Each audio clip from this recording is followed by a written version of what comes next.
Hey guys, welcome back to my channel. It's Mr. Crane here, and today I'm giving you the last and final video for the Learn Tarot series.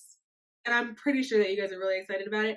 I am also really excited about it because I completely underestimated how exhausting this would be.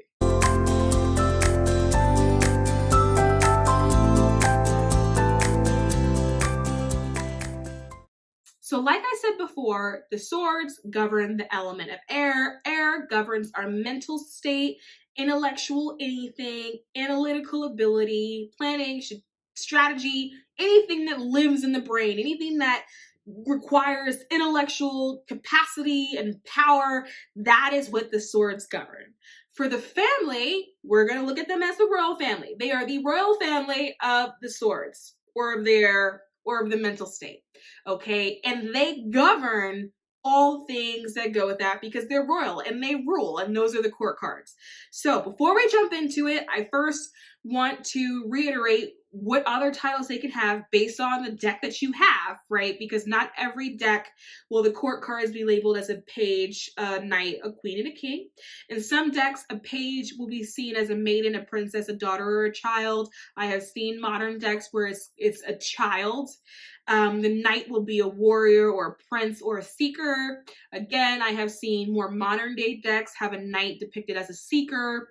And then for queen, they could be a matriarch or a woman. I've seen some decks say woman, and a king can be a chief, a shaman, a sage, or a guardian. And I have seen decks specifically that have kings listed as the guardian. Okay, so that's just for anybody that has a different deck other than a Rider, Waite, Smith.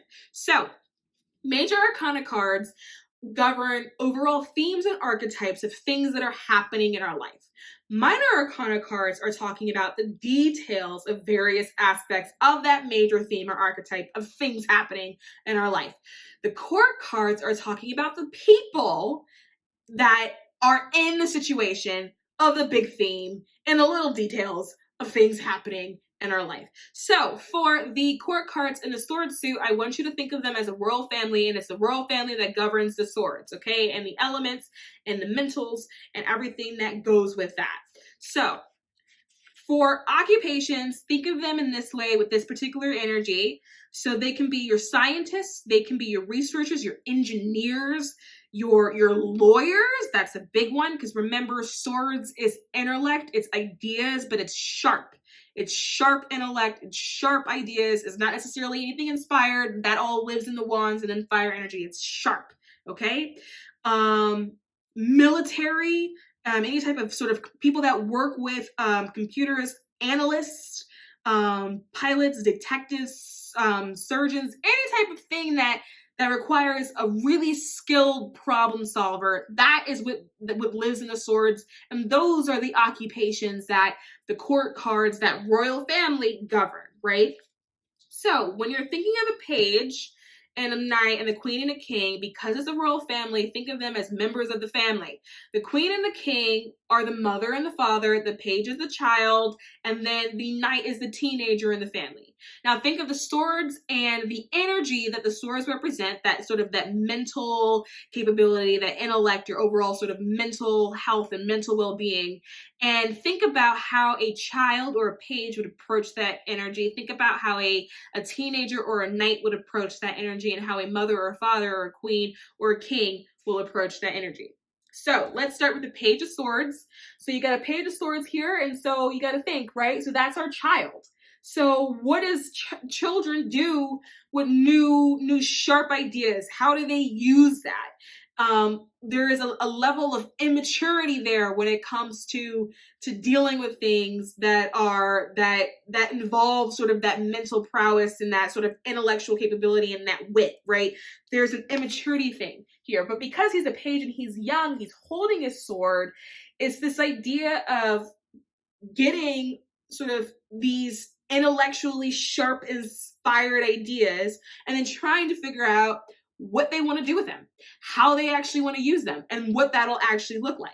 But if you look at the face is turned to the other side, kind of like this thing happening, right? And there's this idea of like holding a sword like close to the chest. And if the sword is representative of like sharp ideas, that intellectual capacity, the mentals, you have to ask yourself, is there something you're hiding there?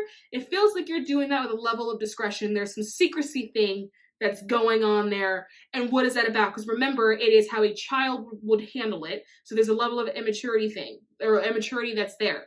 And so when I see this card pop out, I'm usually like, ooh, someone's lying. Or someone's got a secret and they're not telling you about it. And then the next card is the Knight of Swords. So again, that same thing, that really sharp, inspired ideas, a teenager that's probably really smart, but look at the horse. The horse is galloping. There's movement in this card. Not like in a Knight of Pentacles when the card was stuck, right? Where it was steady and it was still and there was no movement in there. There's movement here, and it's fast movement, it's quick movement, it's swift movement, would suggest that whatever sharp idea this person has, they're now acting on impulse, right? Again, remember the page here is a bit immature with how they deal with intellectual things. Now they've grown up, but they're still only a teenager, so that level of immaturity still remains. And so they've taken what they've gotten or what they've learned and they've charged off with it without a moment of thought or understanding of what that could mean, as opposed to the Knight of Pentacles that stopped, right? The horse wasn't moving and they were kind of evaluating their pentacle and trying to figure out like what to do with it and like where they felt like it should go, right? This is not the case here. This person went, all right, I got it. And then they just, and then charged off. Then we got the Queen of Swords here, and she's ruling over her dominion. And she does not have like that loving vibe that the Queen of like Cups has, or like the Queen of Pentacles has a little bit of a loving, nurturing thing here. She's hard and she's sharp and she's tough.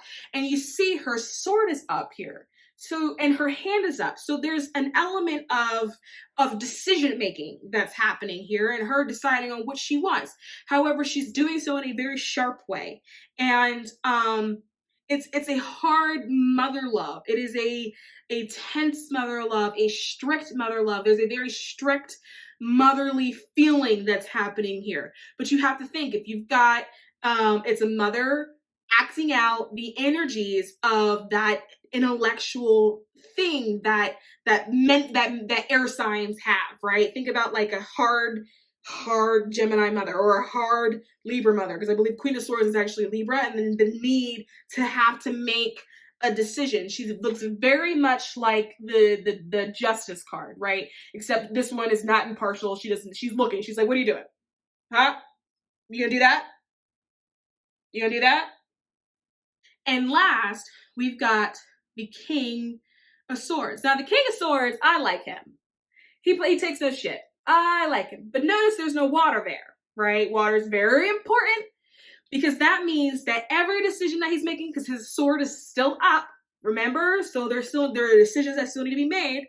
He does not make the decision with emotion. His decision is all made up here. It is all calculated. There are no emotions that go into any of his decision making.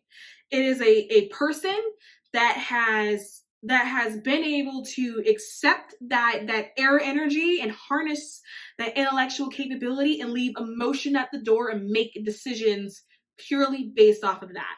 So that is the core cards for the swords. You guys, this is the last video for learning the tarot. I may put some other things up because you guys have requested some things, but this is it. This is the final video for tarot cards, and I bet you're excited because I'm excited because I was starting to get bored. I'm not going to lie to you. But I really, really, really sincerely hope that this series was helpful for you guys and that you guys walked away with it feeling like you had a better understanding of tarot. Tarot is so in-depth, and I don't want you guys to feel discouraged if you feel like you don't understand it right away. Even experienced, seasoned tarot readers are always learning something new about the system. It is not a practice that you learn tarot one day and then you know all of tarot and then you're done.